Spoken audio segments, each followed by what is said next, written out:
এই দুইজন কুখ্যাত সন্ত্রাসের মাধ্যমে আমাদের ঢাকা শহরে হাজার হাজার মানুষের প্রাণ চলে গিয়েছে, হাজার হাজার মানুষের জীবন নষ্ট হয়েছে, হাজার হাজার মানুষের ঘর বাড়ি উধাও হয়েছে। তো সম্মানিত দর্শক, এই দুইজন কুখ্যাত সন্ত্রাসীকে আইনের আওতায় আনা হয়েছে। আমরা প্রত্যেকেই আসসালামু আলাইকুম রহমতুল্লাহ। সম্মানিত ফেসবুক বন্ধুগণ, আপনারা যে যেখান থেকে আমাদের রেকর্ডিংয়ে সংযুক্ত হয়েছেন, আপনাদের সকলকে জানাচ্ছি আমার পক্ষ থেকে অসংখ্য ধন্যবাদ। তো সম্মানিত বন্ধুগণ, আজকে আমি আপনাদের সামনে গুরুত্বপূর্ণ কয়েকটি কথা আপনাদের সাথে শেয়ার করব। তো আপনারা ভিডিওটি শুরু থেকে নিয়ে শেষ পর্যন্ত দেখবেন। ভালো লাগলে একটি লাইক দিবেন, আমার পেজে নতুন হলে একটি ফলো দিয়ে পাশে থাকবেন।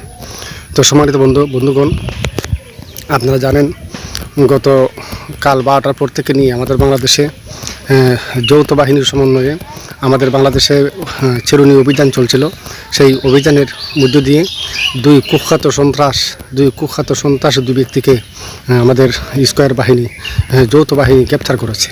তো এই দুইজন ব্যক্তিকে, একজন হলো ঢাকা গোয়েন্দা বিভাগের প্রধান শহীদুল্লাহ, 2 নম্বর হলো আবদুল্লাহ আল মামুন, পুলিশের আইজিপি।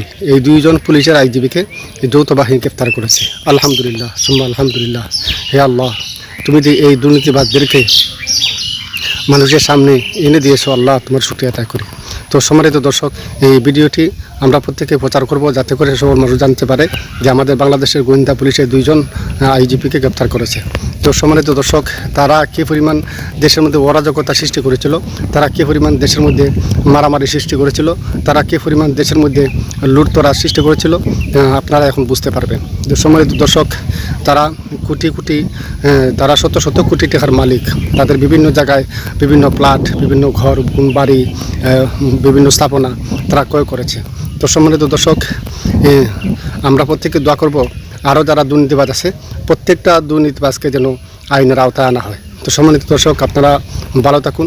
এই সুসংবাদ দেওয়ার জন্য মূলত আপনাদের সামনে হাজির হয়েছি। তো আপনারা ভালো থাকুন, সুস্থ থাকুন। আসসালামু আলাইকুম।